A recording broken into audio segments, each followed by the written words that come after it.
tawag dito, nung nagde-devotion si Sister Flor, matawa ako doon. Kasi nung nag-uusap kami ni Pastora, sabi niya, sabi ko sa kanya, alam niyo, hindi ko alam bakit ito message the Lord o malalaman niyo kung bakit. Amen? Pero 2025 is the year of breakthrough. Malapit nang matapos. Marami naman breakthrough sa buhay.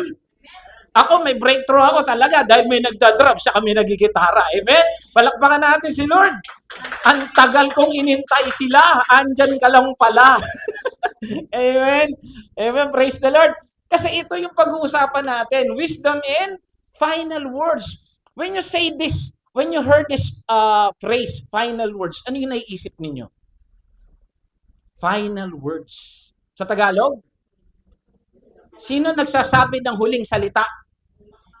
Yung mga mamamatay. Kaya kanina sinasabi niya, do not store treasures in earth. So sabi niya ganoon kasi bakit? Mabilis ang buhay, mamamatay din kayo. Sabi ko ito. Sabi ko talaga ang Panginoon laging merong connection ang mga salita.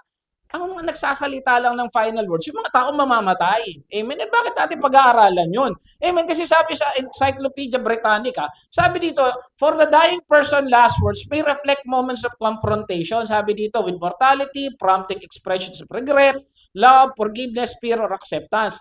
Research shows that many individuals nearing death attempt some form of meaningful communication. So, pag mamamatay ang isang tao, kadalasan, minsan regret, minsan paalala. Kadalasan, pag mapagmahal yung tao na fulfill niya yung kanyang buhay, paalala lagi yan.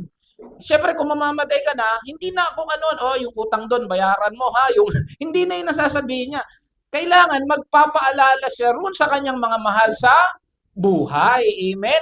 Tingnan natin, si Bob Marley, I don't know if you heard of Bob Marley, siya yung kumanta ng No Woman, No Life, at sumikat yung mga 70s yata yan, o 60s, sabi niya, sumikat ito money can't buy life.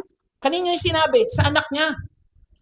Mayaman siya Pero sabi niya, anak, hindi mabibili ng pera ang buhay. O parehas nung mensahe kanina, no? Amen? Sino ba? Si Leonardo da Vinci. Kilala niyo si Leonardo da Vinci, di ba? O sino nakakilala kay Leonardo da Vinci? Yung? Yun. Sino pa? Sino pa nakakilala kay Leonardo da Vinci? Painter. Ano pa naalala ninyo? Siya yung kumpare ko. Hindi, joke lang. Tandaan na to. 1519. Siya yung nag-drawing ng Mona Lisa. Marami siyang ginawa. Inventor, sculptor, inhinyero, siyentipiko. Pero if you would see his last word, I have offended God. Sabi niya, parang naano ko si Lord. Sabi niya ganun. Bakit? Kasi yung mga trabaho ko, parang hindi ganoon kataas ang kalidad. Sabi ko, kung mabubuhay lang itong tao ngayon, nakikita mo yung Mona Lisa, talagang binabantayan, nasa Paris. Yung kanyang mga sculptor, yung mga disenyo niya ng helicopter, ginamit. Diba? So, ang laki ng contribution niya sa mankind. Amen? But still, ganun siya. Bakit? Pinapakita yung perfection niya. Sobra siyang perfectionist. Amen? Ito kilala niyo, si Jose Rizal. Baka naman hindi niyo pa kilala si Jose Rizal. Diba? Yan yung nando sa kanto kanina. Amen. Si Jose Rizal, meron siyang dalawang bagay na ginawa nung mamatay siya. Nung gabi nung mamatay siya, sinulat niya may ultimo adios.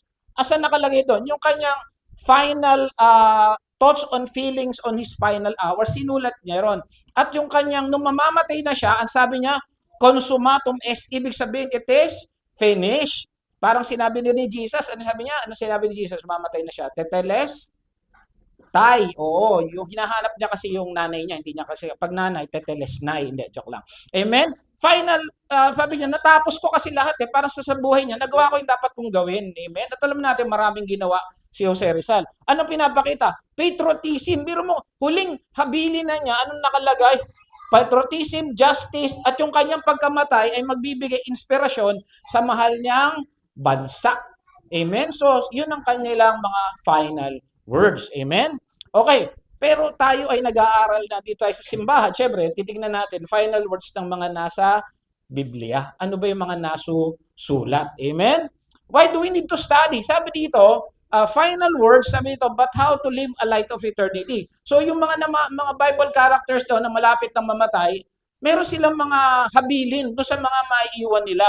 And anong usually laman? Clarity, grace, courage, and humility. So yun yung laman, mga paalala, mga tawag dito, represent yung mga utos upang mabuhay sila sa kanilang mga pinagdadaanan. Sabi dito, it urges covenant loyalty, kanino? Kay God, encouraging future generation to live faithfully. Maging tapat hanggang wakas.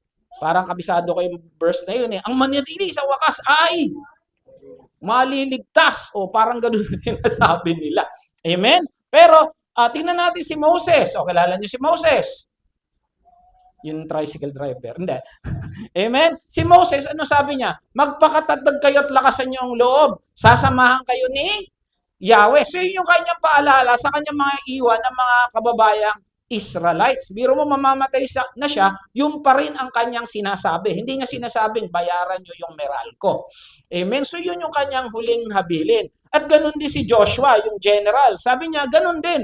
Sambahin ninyo si Yahweh. Kasi nung panahon na niya, medyo nagkakagulo na naman sila kasi yung papunta sila sa Promised Land, may mga nadadaanan sila mga sumasamba kay Baal, nadadala. Pero ano sabi niya? Ngunit para sa akin at sa aking sambahayan, kami kay Yahweh. So anong paalala niya? Sambahin si Yahweh, sila kay Yahweh. Ganun lang kasimple yung kanilang mga huling habilin. Alam niya, pakita niyo, ang sentro si God. Amen? O, tignan pa natin ha, marami-rami ito. Si Haring Solomon. Si Haring Solomon, siya yung pinakamatalinong taong nabuhay. Amen? At sinabi niya to sa Ecclesiastes.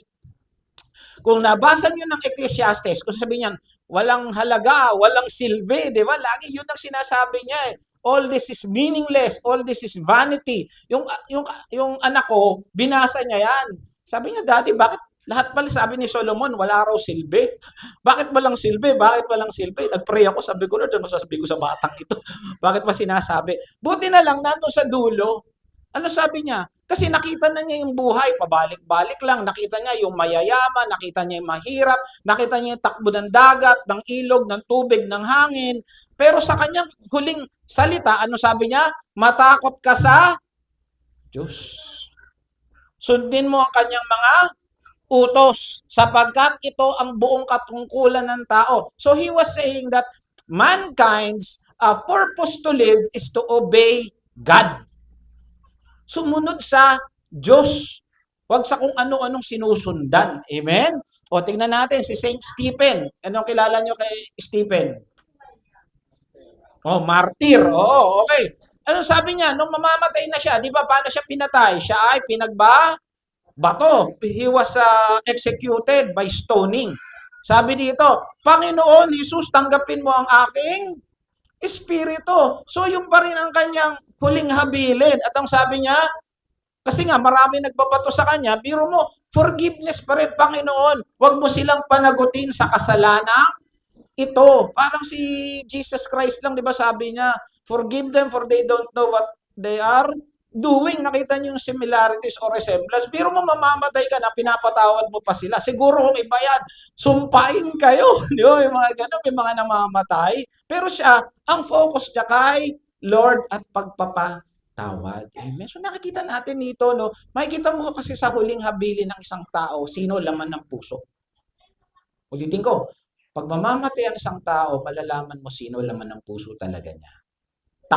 Kaymanan, pamilya, o yung pagpapaalala na sundin ninyo ang Panginoon. Amen? Okay. So, syempre si Jesus, hindi mawawala. Ano sabi ni Jesus?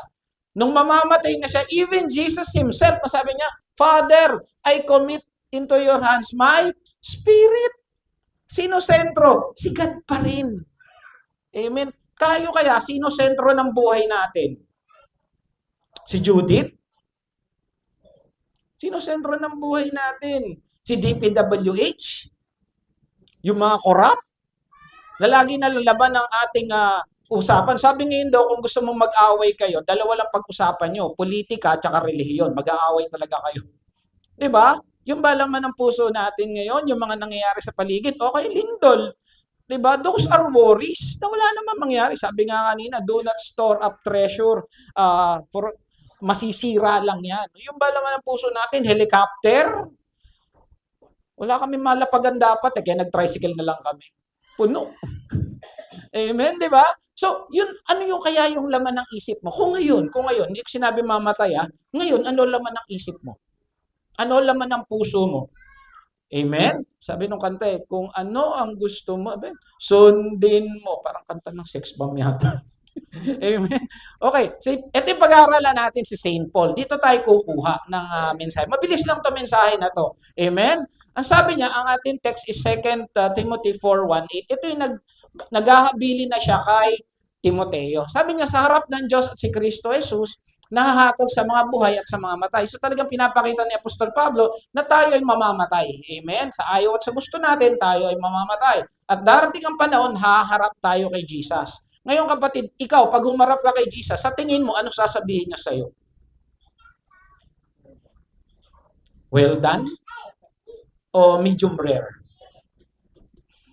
Ano sasabihin kaya sa atin ni Jesus? Ikaw, puro na lang si Judith ang laman ng isip mo, ha? Ikaw, ang laman ng isip mo, puro, puro social media. Ano sasabihin sa atin ni Jesus? Kasi liwanag, patay at buhay, hahatulan, alang-ala sa kanyang pagdating bilang hari. So he was saying about what will happen in the future. Inaatasan kita, ipangaran mo ang salita ng Diyos. Biro mo on his last bread, yung kanyang mga huling salita, ang kanyang puso ay magharag pa rin ng mabuting balita. Kasi yun yung tawag sa kanya ni God eh. Yun yung purpose sa kanya. Na yun ang kalagang nilagay niya sa isip ng kanyang mga na disciple. At isa si Pastor Timothy dito kasi siya na yata yung huli kung di ako nagkakamali. Ipangaral mong salita ng Diyos. Pagsikapan mong gawin yan, napapanoon man o hindi. Himukin mo at pagsabihan ng mga tao, season and not in season, preach the word of God. Hindi lang yung pag gusto mo, hindi lang pag yung feel mo ang gusto mong sharean.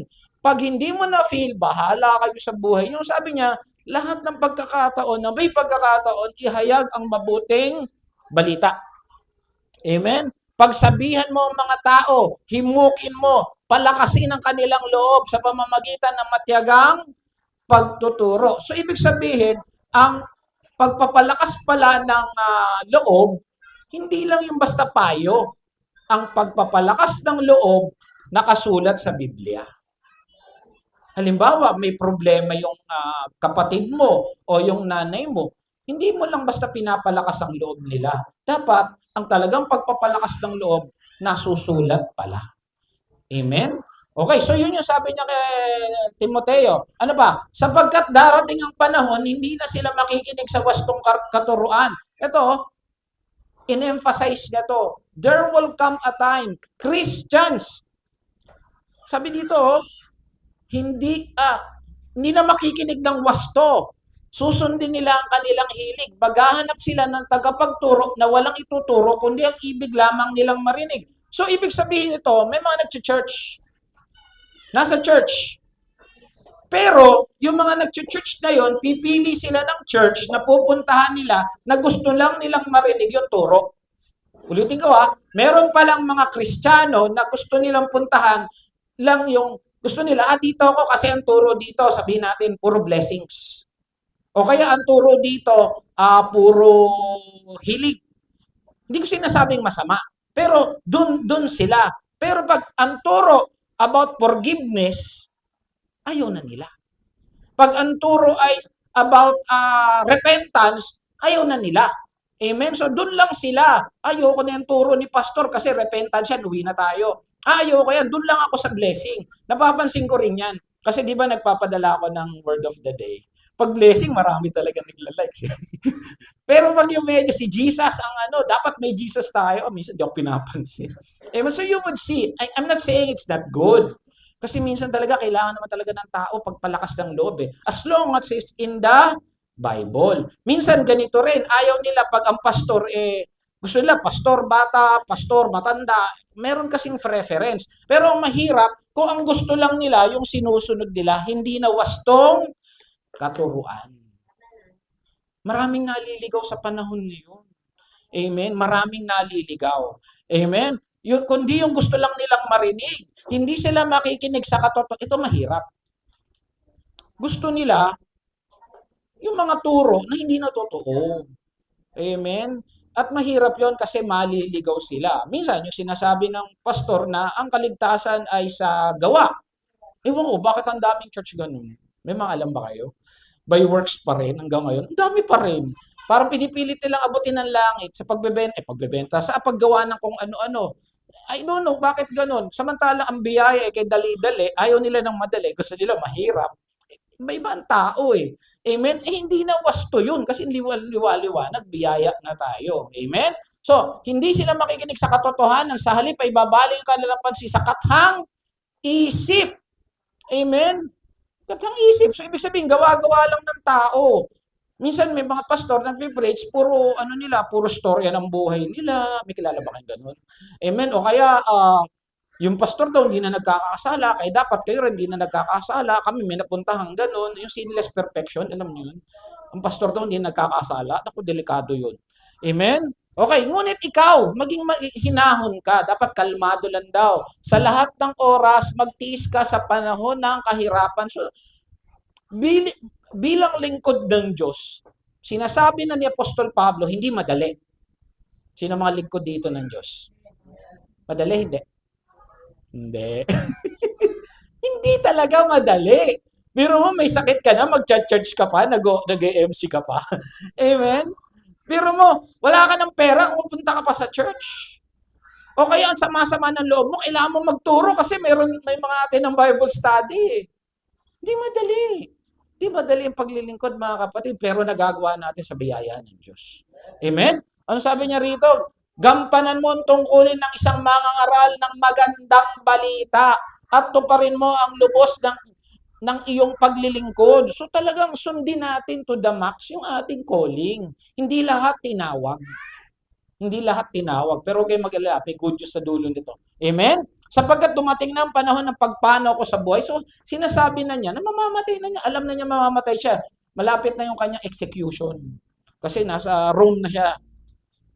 Ako'y isang mistulang handog na ibubusan ng bana. So, pinapakita niya symbolism dito kasi sa panahon ng mga pag nag-aalay kayo, una inaalay yung karne, tapos lalagyan ng tinapay yun. Ano to sa altar tapos bubusan ng wine. So, ganun pala sila. Yun yung nagiging mabangong samyo kasi nag-iiba yung amoy nun. Meron palang technique pagdating sa pag-aalay. Amen? Pinagbuti ko ang aking pakikipaglaban. Ito yung magiging central verse natin. Ang aking pakikipaglaban, matapos ko na ang dapat kong takbuhin, nanatili akong tapat sa pananampalataya. I have fight a good fight. I have finished the race. I have kept the faith. Yan yung central theme ng pag-aaralan natin. Amen? Ito maganda, verse 8. Kaya naghihintay sa akin. O, tamo, ito Alam niyo, mabuti ng Lord. Mabuti ang Lord. Kalabatin mo yung katabi mo, mabuti ang Lord sa iyo. Amen. Naniniwala ba kayo doon? Amen. Mabuti ang Diyos. Bakit? Kahit hindi niya hinahayaan na yung kanyang mga anak, walang talagang reward. May biyaya ka sa lupa, may biyaya ka rin sa langit. Sabi nga kanina ng turo, ito, bangga. Kaya naghihintay sa akin ng koronang where thief cannot steal, di ba? Corona, hindi ko alam ano itsura niyan, kung koronang tansan yan, kung koronang ginto yan, basta sure ako, corona yan, yun nasabi. Para sa mga namuhay ayon sa kalooban ng Diyos. O mga kapatid na nandito, namumuhay ba tayo ayon sa kalooban ng Diyos? Amen. Kung namumuhay tayo ayon sa kalooban ng Diyos, may blessing. Sa araw na yon, capital A, ang Panginoon na siyang makatarungang hukom. So talagang inulit na naman niya. Sa Biblia, pag inuulit na yung sabihin, importante, nasa verse 1, verse 3 yata yun, nandito rin sa dulo, sa verse 8, ang magiging hukom, siya magpuputong, biro mo ito. Imagine niyo itong scene na to. Bawa si Sister Flor. Flor de Lisa ka ba? Siguro mahilig to sa Flor de Luisa tsaka Ana Luna ba yun? Ana Lisa tsaka Flor de Luna. Pinagsama yun, Nakita ko lang sa YouTube yun, hindi ko rin napanood.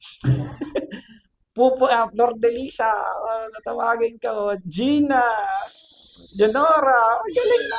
Putungan tayo. Sino magpuputong? Si Jesus! Imagine niyo to, pag nang binabasa ko to, wow. Praise the Lord, ako puputong. Ang magpuputong pa si Jesus. Pwede namang angel pero hindi. Jesus himself wants to award you. Sabi mo nga sa katabi mo, gusto kang i-award ni Lord. Mahirap man ang buhay, pero kay Lord, lagi may biyaya at pagpapala, mapalupa, mapalangit. Amen? Amen. Ayun, sabi niya, siyang magpuputong sa akin ng corona, hindi, ito pa, hindi lang sa akin. Ayun, sa kanya raw yun eh. Kundi sa lahat na nananabik ng kanyang pagbabalik. O sino yon? Amen. So, ang linaw. Hindi lang hindi sinabi ni Apostol Pablo na, sa akin lang may corona, nagpakahirap pa kayo. Hindi ko sure. Amen. Sa atin. Napakabuti ng Diyos. Amen. Palakpakan nga natin ng Lord. Okay. So, ito yung Paul's advice. Ito yung verse 8. F, F, F. Fat French fries. F, F, F. Fight, finish, faith. Yun na lang. Para madali yan. Mabilis lang naman tayo, sabi ko sa inyo. Amen. So, ito yung kabuod ng paalala ni Apostol Pablo. Una, fight a good fight. Amen. Laban, laban lang. Para napanood ko sa Itbulaga yun. Amen. Sabi dito, pinagbuti ko ang aking pakikipaglaban. Ano yung pinagbuti niya? Si Pacquiao ba siya? Nanuntok ba siya? Hindi natin alam. O, tingnan natin. Magpatuloy daw sa paglilingkod, madali man o mahirap. Tinanong ko kayo kanina, madali ba o mahirap ba? Amen. Kailangan you show up pag gagamitin ka ng Lord. Sabi nga kanina, be ready in season and out of season. Ano yung season? Umuulan, bumabagyo, lumilindol, mag-share ka. Pag tinawag ka niya, pag kailangan niya sabihin mo, sharean mo yan. Ha? Sharean mo. Amen. Sometimes, tayo lang iniintay ng Lord. Bihirang tao ang tatanggi sa mabuting balita ng kaligtasan. Ewan ko nga bakit may tumatanggi pa rin. Kasi ako, na may natanggihan na ako. Kayo, may natanggihan na ba kayo? Meron na, di ba? Hindi ko alam. Ay, okay, alam ko na yan. Sabi ng ganun. O sige po, pagpe-pray ko, hindi, okay na, ako na lang. Grabe, no? Amen? Okay, 2 Corinthians 12. Tignan natin ngayon yung naging buhay niya. Pero tignan natin kung talagang pinaglaban niya yung kanyang buhay. Sabi niya rito, ito yung siya ay parang hinahalin tulad do sa mga ibang mangangaral na matatalino raw. Kaya bigla siya nagsalita. Sabi niya rito, higit ang aking pagpapagal kaysa kanila. Mas maraming beses ako nabilanggo. O, may nabilanggo na ba rito? Hinagupit ng napakaraming beses. Madalas mabingit sa kamatayan. Biro mo, sa paglilingkod niya sa Diyos, siya ay nasaktan, siya ay pinarusahan, siya ay muntik-muntikan ng mamatay. 5 beses akong tumanggap ng 39 na hagupit mula sa Hudyo. May nahagupit na ba rito? Pamalo ng nanay ko, nahagupit ako, sure ako. Ewan ko kayo. Pero yung hagupit, 39 lashes, grabe yun. 3 ulit akong naranasang hagupit ng mga Romanos. Yung kanina, Hudyo. Ngayon, mga Romans. At minsan, pinagbabato. Pinagbabato na ba rito? So, imagine the life Apostle Paul went through just to share the gospel. Ano pa? 3 beses kong naranasang mawasak ang barko. Oh, ako nga, bangka lang, takot na. Swimming pool nga lang, natatakot na ako. Ito, ano ba sabi niya rito? Buong araw at gabi akong lulutang-lutang sa dagat. Grabe na to. Imagine niyo yung buhay niya. Imagine niyo yung buhay ni Apostol Pablo. Sa malimit kong paglalakbay, nalagay ako sa iba't ibang panganib, sa ilog, sa tulisan, sa aking mga Ito masakit. Biro mo, mga kababayan ko, pinapahirapan niyo ko. Parang ganun. Di ba ngayon, nangyayari rin ngayon yun. Amen? Ano ba? Mga hintil. O ito, okay lang to, mga hintil, kasi hindi naman niya kababayan to. Mga panganib sa lungsod, sa ilang sa dagat. Ito, mahirap. Sino raw yung nagbibigay sa kanya ng hirap? Mga huwad na kapatid.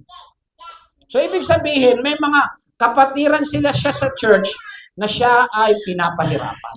I don't know paano pahirap yon. Pero, ang hirap nun, pagkakatiwalaan mo isang tao at the end, lolokohin ka lang pala. Naranasan niyo ba yon?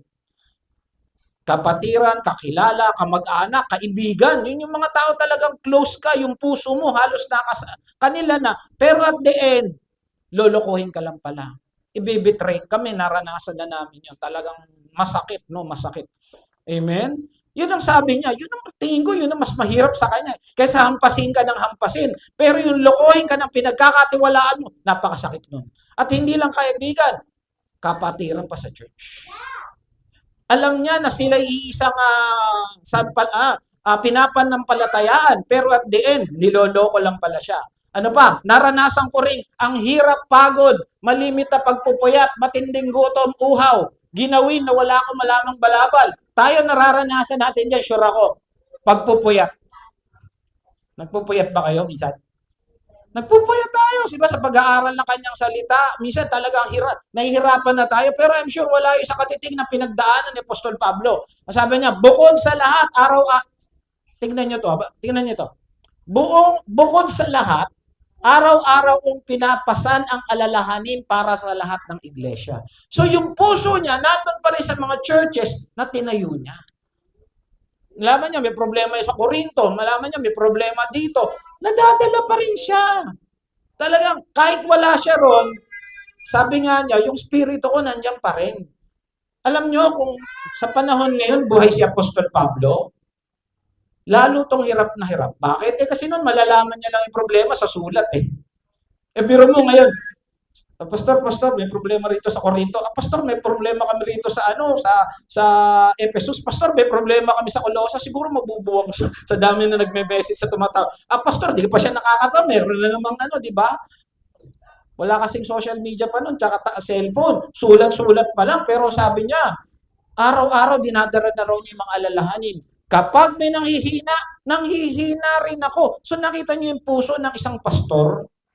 O mananampalataya na lang o yung naglilingkod na lang. Siguro itong si Teacher Flor, pag nalalaman niya may pinagdadaanan yung mga pinuturuan, masakit. Kami ni Pastora, pag nalalaman namin may problema yung yung mga kasama ko sa trabaho, kayo dito, at kahit yung mga dati nating kasamahan, na kami, kasi wala rin kami magawa. All we can do is to pray for them. Tama? Minsan kung may magagawa ka, tutulong ka talaga. Minsan, nung isang araw, may tumawag sa akin, Pastor, patawagan mo naman itong nanay ko kasi malapit nang mamatay. Sabi ko sa inyo, talaga pray ako agad. Ang hirap. Nasa trabaho ko noon. Sabi ko, sige, try ko po. Nasa work ako pero talagang sa biyaya ng Lord, nagawa naman ng paraan. Amen? So, dadalin mo talaga yung bigat na yon. Tapos, pinapag-pray mo yung mga may sakit, ang laki ng babayaran sa ospital, tama? Dadalin mo talaga yun. At ito, kapag nahuhulog sa pagkakasala, ito yung masakit. Yung kapatiran mo sa church, alam mo meron nangyaring hindi maganda. Dinadala niya pa rin yun. So yan yung kanya mga pinagdaanan. Kaya sabi niya kay Timothy, maging maginahon ka, magtiis ka sa panahon ng kahirapan. O sabihin mo sa katabi mo, magtiis ka. Tiis ka. Laban-laban lang. Amen? At tuparin mo ang lubos ang iyong paglilingkod. Tuparin mo. Sabi mo sa katabi mo, tuparin mo. Tuparin mo. Amen? Huwag yung maglingkod lang tayo kasi madali. Pumunta lang tayo sa church kasi madali. Pero pag outing, ang daming pumupunta. Pero pag sambahan na, wala na. Hindi po ako nagpaparinig. Totoo po yun. Amen? Sabi niya, fight a good fight, persevere, follow your calling to the last. Ang manatili sa wakas. Hindi yun. Iba yung konteksto nun. Ginagamit ko lang. Sundin mo yung calling mo hanggang dulo ng buhay mo. Pag ikaw naging Kristiyano, sabi nga nung kanta, there's no turning back. Wala na to. Till the end na to. Amen? Grabe naman kapatid yung naghihintay sa atin. Si Jesus. Amen? Magpakatatag ka sa lahat ng pagdadaanan mo dahil magagawa mo yan sa biyaya ni Lord. Amen? Ano sabi niya sa Philippians? I can do all things through Christ who strengthens me. Amen? Pangalawa, finish the race. Tapusin natin. Sabi ko nga, hindi yung pagmadali lang. Hindi yung pagmalapit lang. Hindi yung paggusto mo lang. Tapusin mo yan. Pero pag mahirap, ayawan na. Ano sabi niya? Matapos ko, ang dapat kong takbuhin. Lahat tayo dito, may takbuhin sa buhay. Tapusin natin. Hindi yung pag mahirap na, ayawan na. Lahat may kanya-kanya tayong pasan. Tignan mo yung katabi mo, pangiti-ngiti yan, may problema yan. Tama hindi? Ako pogi lang, may problema rin. Problema rin ako. Amen? Tawa na naman kayo. No? Amen? Pero tinignan ko talaga yung tsura ko sa sa YouTube. Para ako sinungaling. Joke lang. Amen? 2 Corinthians 9:26. Hindi ako tumatakbo ng walang patutunguhan. Hindi ako sumusuntok sa hangin. Ano ibig sabihin niya? May goal siya. Ang hirap sumuntok sa hangin. Ang hirap mag-basketball ng walang ring. Brad Iman, nakapag-basketball ka na bang walang ring? Ang hirap, di ba? Ang hirap. Ang hirap tumakbo sa marathon na walang katapusan. Amen? Siya meron siyang, ano sabi niya? I press toward the goal. Kayo mga kapatid, ano goal niyo sa buhay niyo? At hindi lang yun. Ang goal niya, manalo. Ang premyo niya, God has called me heavenward in Christ Jesus. May goal siya. Yung makamit niya, yung isang araw, to be with Christ. Amen? To be with Christ. Ikaw kapatid, ano goal mo? Oo, bilang tao, bilang nanay, bilang tatay, may goal tayo sa buhay. Pero dapat, pinakamataas na goal natin, ang masunod, ang gusto ni Jesus sa buhay natin. Ano ibig sabihin? Mabuting nanay, mabuting tatay. Amen? Mabuting empleyado. Bakit ginagawa mo yun? Kasi gusto mo mapuri si Jesus sa buhay mo. Amen? Tanong mo yung katabi mo, gusto mo mapuri si Lord sa'yo? Parang ayaw din yung tanong. Amen? Yun yung gusto natin. Yung pag nakikita tayo, hindi tayo nakikita ang problema. Ang nakikita sa atin si Jesus. Uy, andyan na si ano, problema lang. Pero pag nakita tayo, dapat ang nakikita sa atin si Jesus. Amen? Sabi niya kay Timoteo, ipangaral mong salita ng Diyos, palakasin ang kanilang loob sa matyagang pagtuturo. Maging matyaga sa pagtuturo. Mahirap magturo, sa totoo lang. Mga karamihan sa inyo rito nagtuturo na. Madali, hindi? Mahirap. Ano, Brad? Ano, masara? Ano, madali? Grabe! Pag ma-assign ka nga lang dito, talagang ako sa biyaya lang talaga. Araw-araw pinagpe-pray ko to. Ngayon tapos ng Sunday. Mamaya nagpe-pray na ako, Lord, ano ba sa Sunday? Minsan last minute. Buti kung mamayang gabi, alam ko na pag ipapaturo ng Lord next week. Ako nga, kailan binigay ni Lord sa akin to, Martes yata, Miyerkules. Amen? So alam niyo talaga sa biyaya lang natin magagawa to. Kung walang biyaya ng Lord, wala. Hindi tayo full time. Tayo ay parang si Pablo. Si Pablo hindi rin full time eh. Gumagawa siya ng ano? Gumagawa siya ng bahay. Tent. O tent. Amen? Kaya sabi dito, anong ang sabi niya kay Timothy?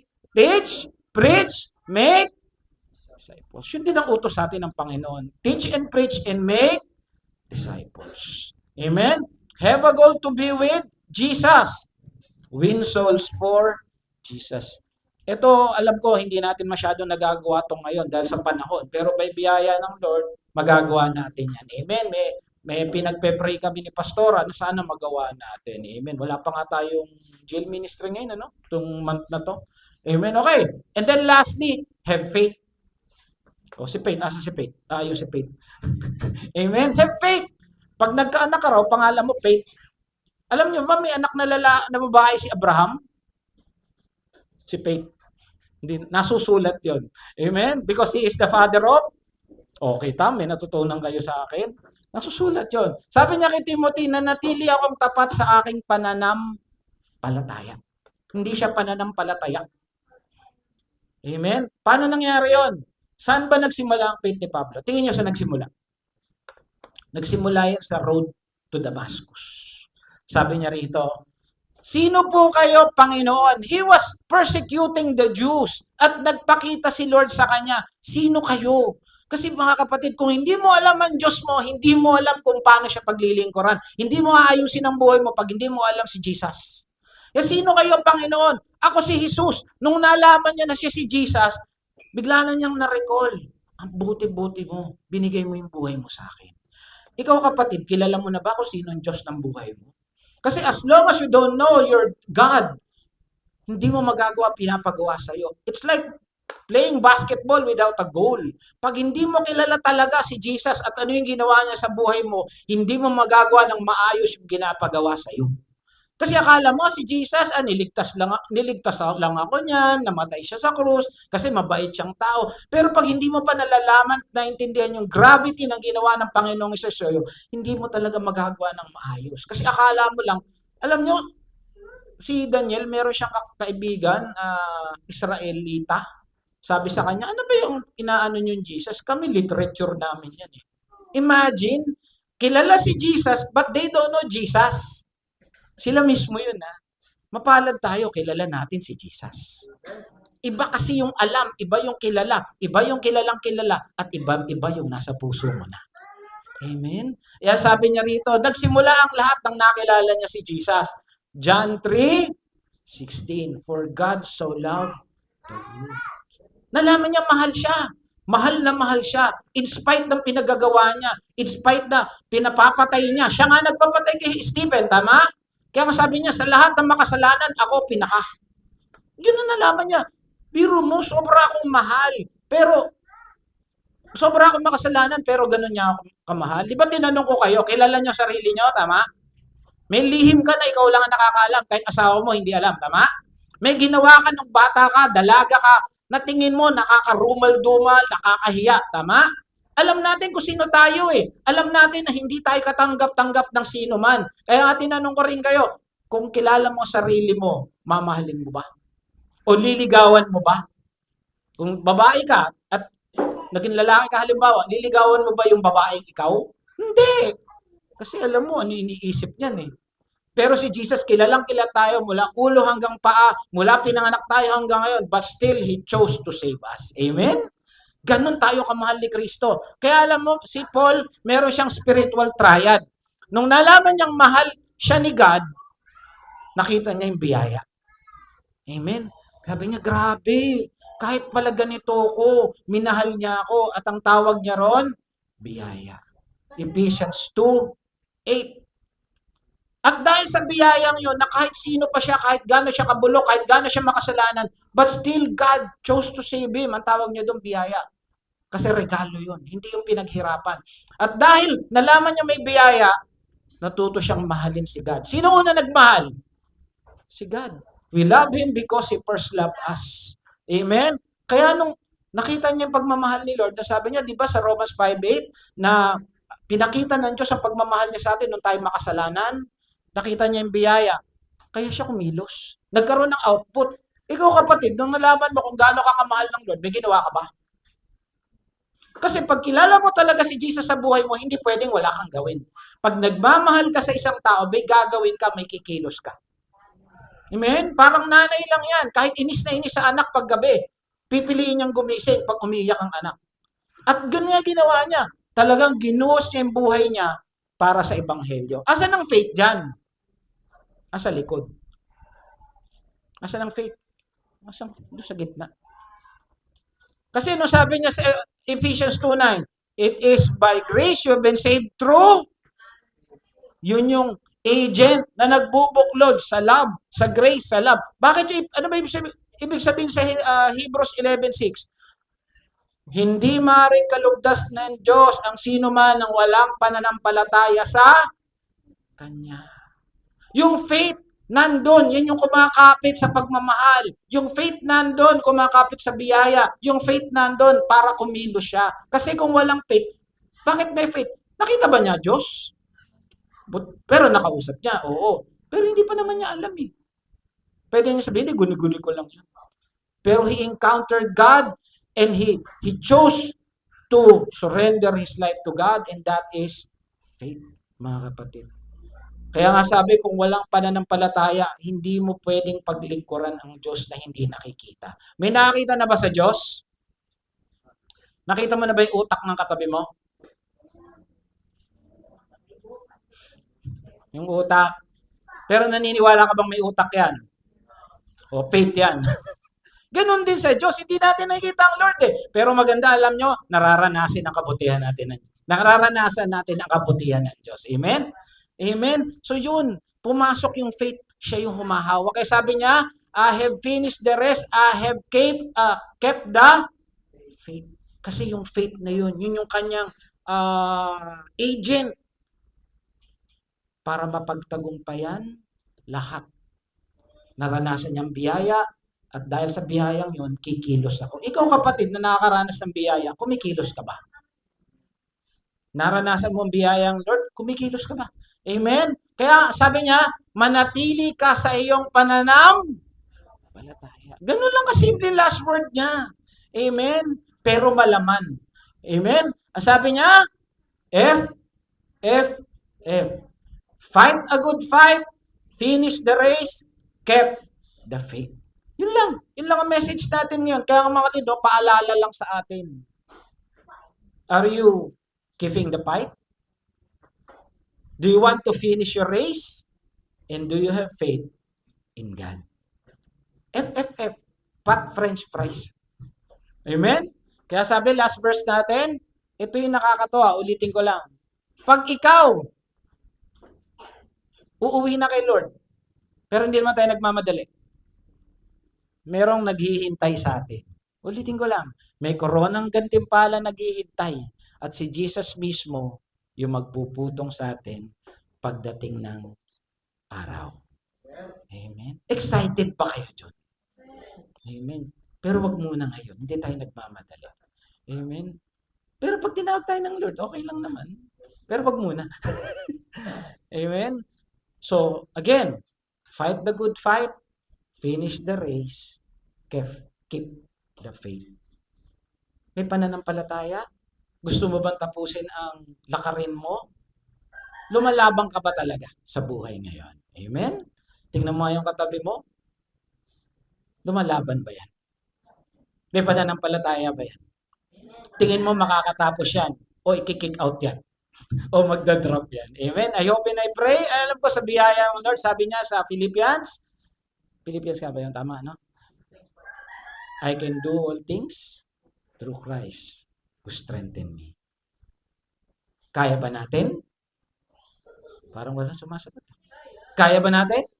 Amen. Kaya natin sa biyaya ng Lord. And I hope and I pray, balang araw, tayo rin ang magkikita-kita sa finals. Amen? Kilala kita. Ikaw yung natutulog sa church. Ikaw yung poging pastor, di ba? Amen. Excited ako doon. Amen? Okay, tayo tumayo, tayo manalangin. Praise the Lord. Palakpakan natin Panginoon.